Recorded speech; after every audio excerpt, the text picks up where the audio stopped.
Muchísimas gracias, buenos días con todos.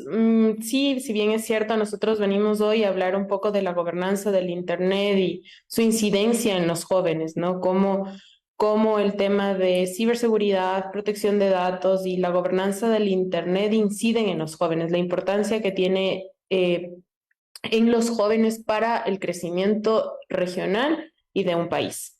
Claro que sí. A ver, es muy importante entender que la gobernanza no es lo mismo que el gobierno. La gobernanza del Internet es como el desarrollo y la aplicación complementario de los gobiernos, del sector privado, la sociedad civil e incluso la comunidad técnica en sus respectivas funciones, cumpliendo normas, cumpliendo reglas, cumpliendo procedimientos, incluso en la toma de decisiones y en las actividades que van compartiendo y que dan forma a la evolución y al uso del Internet.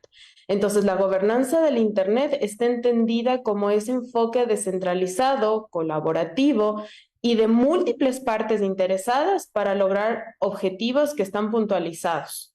Pero no es lo mismo gobernanza que gobierno. Entonces, Bueno, eso es lo principal. Y justamente tomando la posta de lo que nos dice nuestro panelista, es muy importante hablar de la parte de la evolución siempre de la mano de la educación, ¿no? Porque si hablamos de una organización, si hablamos de una gobernanza del Internet, lo más importante para nosotros como youth, como desde los jóvenes, ¿no es cierto?, es desarrollar esa aplicación complementaria que necesitan todos esos actores de la sociedad para impulsar la gobernanza del Internet de manera adecuada. Creo que es muy importante antes de contestar esta pregunta seguir la línea de la primera, de la que nos contestaron los dos anteriores panelistas. Es muy importante que se sepa que cuando interactuamos a través de medios digitales debemos tener en cuenta que es muy probable que una gran cantidad de nuestra información sea compartida de forma inmediata con terceros y que éstas pueden estar ubicadas en diversas partes del mundo. Y estas son las razones por las que cobran relevancia las normas, las leyes. Y es aquí donde entra en juego dos súper importantes que tenemos hoy en día en el Ecuador. La Ley Orgánica de Protección de Datos Personales, ¿no es cierto? Y un plan de ciberseguridad que ya tenemos en el Ecuador, que si bien es cierto, todavía no se pone en práctica, va de la mano, ¿no es cierto?, de justamente la segunda pregunta. La protección de datos personales comprende ese grupo de medidas tecnológicas, organizativas y legales que buscan siempre resguardar ante cualquier vulnerabilidad los datos personales del usuario, ¿no es cierto?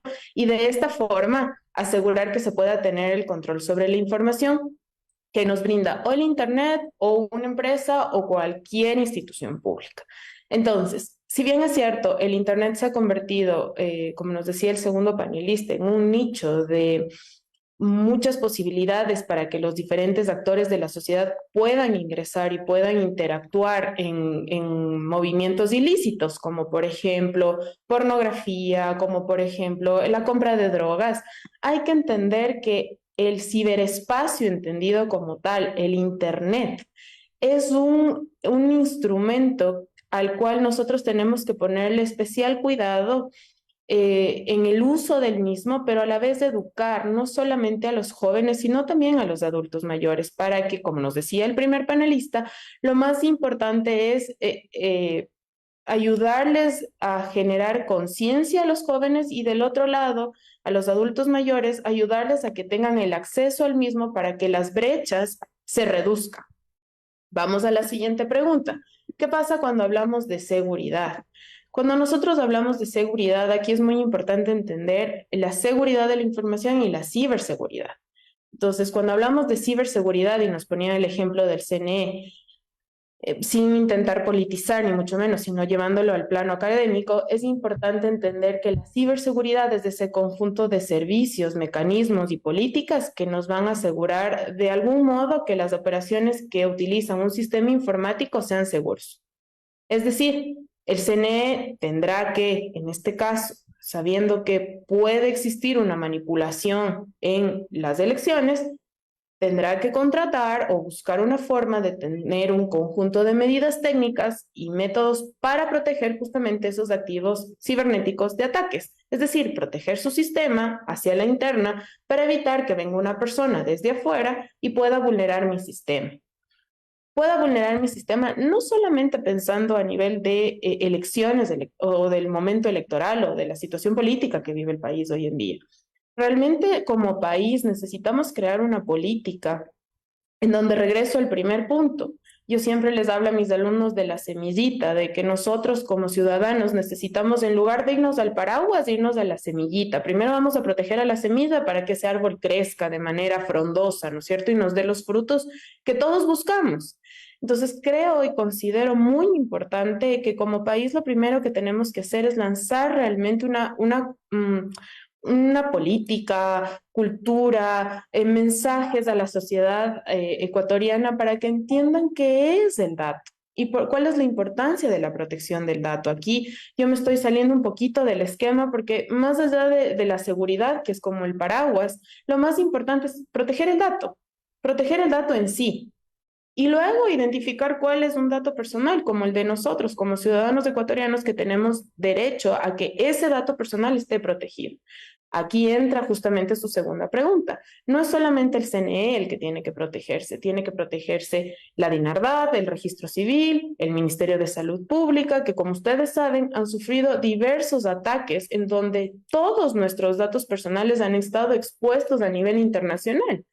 Entonces, creo y considero que objetivos estratégicos como país, ¿no es cierto? Debe ser, si bien es cierto, como pilar fundamental, como primera capita, la educación. La educación no solamente dirigida hacia los jóvenes, sino también hacia el adulto mayor, para que, como nos decía Saúl, eh, podamos evitar, ¿no es cierto?, que cuando tengamos ese acceso al Internet, tengamos esa brecha.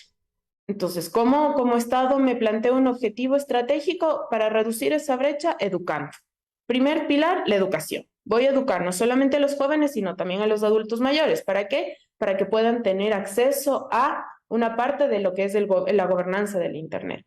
Entendiendo que esa gobernanza del Internet, al Internet no hay que satanizarle. El Internet no es malo, es cómo le vamos a dar el uso al Internet. Y justamente ahí entra lo que nos decía José. Es sumamente importante entender la ética y la moral en el uso de estas herramientas tecnológicas que lo único que nos llevan es al desarrollo adecuado de las sociedades, entendiendo que este desarrollo adecuado de las sociedades siempre van a tener como pilar estratégico una ley. Y ahí es donde hablamos de libertades y derechos. Yo soy una promotora de libertades y derechos y que lo primero que nosotros tenemos que proteger son las libertades y los derechos de los ciudadanos ecuatorianos. Entonces, es una obligación imperiosa del CNE y de todo lo que conforma el Estado protegernos, ¿no es cierto? Protegernos desde la semillita. ¿Y cuál es nuestra semillita? Nuestro nombre, nuestro apellido, nuestra cédula, nuestra información médica. ¿Y qué es eso? ¿Cómo se entiende eso? Como un dato personal. Creo que es sumamente importante cuando hablamos de derechos digitales entender lo primordial, ¿no? El entender que todos tenemos las mismas capacidades y que todos tenemos los mismos derechos y por ende, en este pro, ¿no es cierto?, de darle entendimiento a lo que nos dice el derecho digital, debemos como Estado responsabilizarnos, ¿no es cierto?, de que las brechas entre generaciones y el acceso al Internet se acorten y obviamente plantear objetivos estratégicos que nos lleven al fiel cumplimiento de ese derecho, es decir, ver cómo podemos acceder, como bien decía el panelista José Villamil, sumamente importante cómo el Estado nos garantiza a nosotros ese acceso.